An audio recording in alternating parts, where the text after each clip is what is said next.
A rookie quarterback just skipped the biggest night in sports to help strangers, and now the media is losing its mind. Why would choosing people over fame spark outrage? And what are they so afraid of? This isn't just a story, it's a warning. The Garden Valley Fun Fest. There's music, food, games, and more, all hosted by Browns rookie quarterback Shedeur Sanders. Some people are so threatened by someone else's confidence that they want you to dim your own light just to make them feel better. And that's not going to happen here. I mean, let's be honest. You don't like him because he's flashy, because he has a nice watch, better than yours, better than mine. I mean, that just sounds like hating, though, to me. I mean, he is a rich kid who's really earned it. And that's why people should actually be applauding Shedeur. He doesn't have any scandal attached to his name, upstanding citizen. He's always supportive of his teammates and has been an excellent leader on the field. Shedeur Sanders was supposed to play the game, not on the field, but in front of the cameras. Smile for the red carpet, drop a few sound bites, shake hands with celebrities nobody's actually watching for. The ESPYs are practically written into every rookie's unofficial playbook. Show up, get noticed, stay in the spotlight. But Shedeur didn't show, while other athletes strutted across velvet ropes. He was back in Cleveland, the same city, still cleaning up after a deadly neighborhood explosion. 40 families displaced, 1 life lost, kids left with nothing but soot-stained toys. Sanders spent the night feeding people, handing out supplies, talking with locals. No suit, no stage, no speeches, just showing up. And you'd think he burned the ESP stage down on his way out. Cleveland media treated it like he skipped the Super Bowl, or worse, insulted the league itself. Headlines painted him as disrespectful and unfocused, as if helping grieving families somehow means you can't throw a football anymore. Apparently, choosing service over selfies is now a crime in Cleveland media. But here's the real story. Shedeur didn't just skip a show. He broke the script. The unwritten rule says rookies are supposed to smile, pose, and keep the league's brand machine humming. When one decides his community matters more than a photo op, the machine panics, and just like that, Shedeur went from promising rookie to public enemy #1 for the people who profit from keeping athletes in line. Shedeur Sanders has easily become maybe the favorite player on Cleveland Browns roster for a lot of residents in Cleveland, and it has nothing to do with likes, social media posts, or anything, but the fact that he is making his impact to that community felt already as a 5th-round draft pick. While the ESPYs red carpet glimmered under camera flashes, Shedeur Sanders was standing in a Cleveland parking lot surrounded by folding tables, food trucks, and a line of families who had lost everything. He wasn't holding a trophy. He was holding boxes of meals. He wasn't posing for cameras. He was kneeling to talk to kids, handing out cleats, and laughing with teenagers who just had the worst week of their lives. No stylist, no staged moment for Instagram, no PR team curating every smile, just a hoodie, sneakers, and a young quarterback who decided people came before photo ops. And somehow, that's what got people angry. If Shedeur had been popping champagne in Vegas, dancing at some after-party with influencers who couldn't name a single Browns player, the headlines would have called him living the dream, but helping strangers, comforting families. Suddenly, the talking heads act like he's ignoring his duties as a pro athlete. It's almost funny, if it wasn't so backwards. This is what separates Shedeur. He's not selling some image of fake humility. No staged commercials with soft piano music and a bow tie under studio lighting. He's not doing charity because it looks good. He's doing it because it is good. And that makes the gatekeepers nervous because Shedeur doesn't fit the mold they can control. He's not just the flashy prospect, not just Deion Sanders' son, not just another rookie hoping to stay marketable. He's a young player choosing people over PR, and that, somehow, makes him a problem dot to the fans in Cleveland. It makes him a hero. To the system, it makes him unpredictable.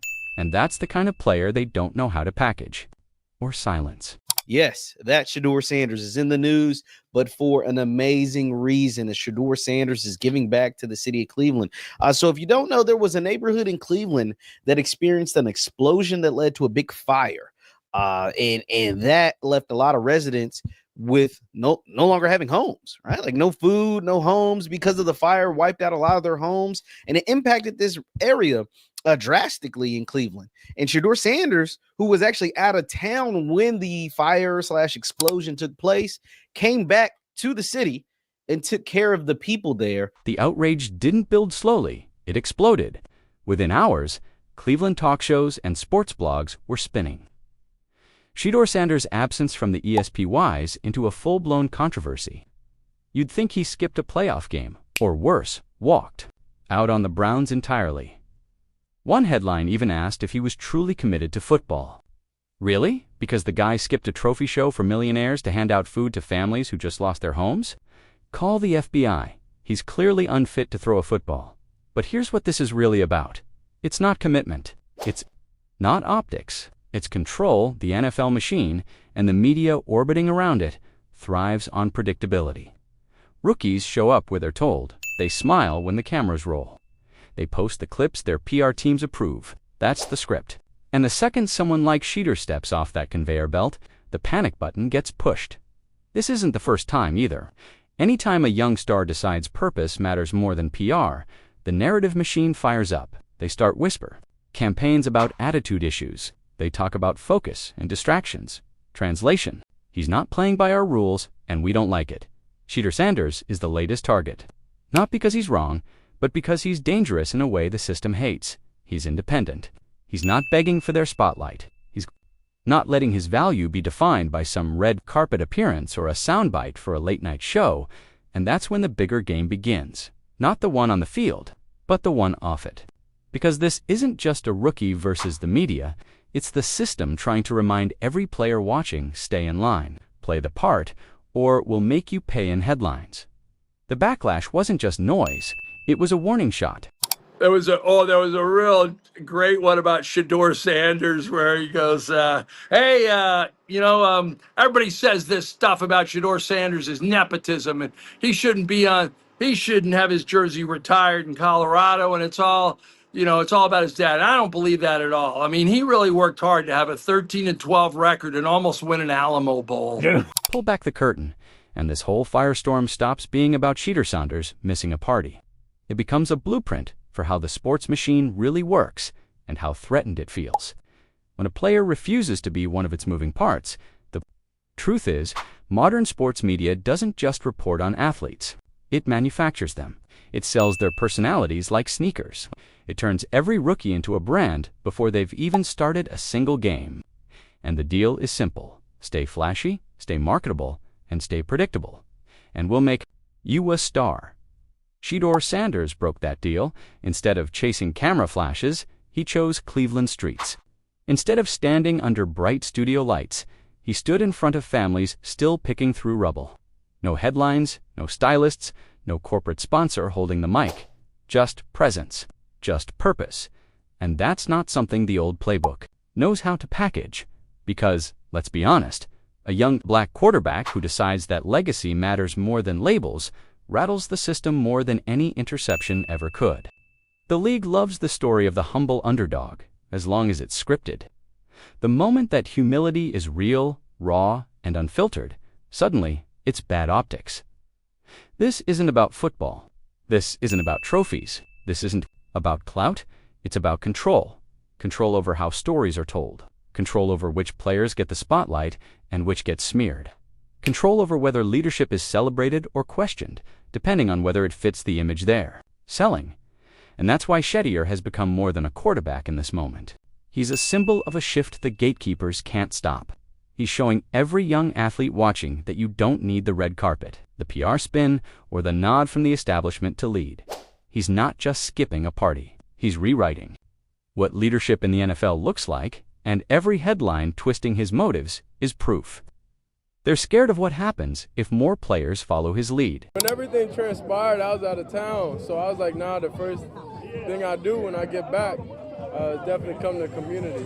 He didn't need the ESP spotlight, the PRO-approved quotes, or the studio lighting. He showed up for real people, in real places, without a camera crew scripting his every move. And that makes him dangerous to a system built on selling moments, not meaning. Because authentic leadership can't be monetized the way a viral soundbite can.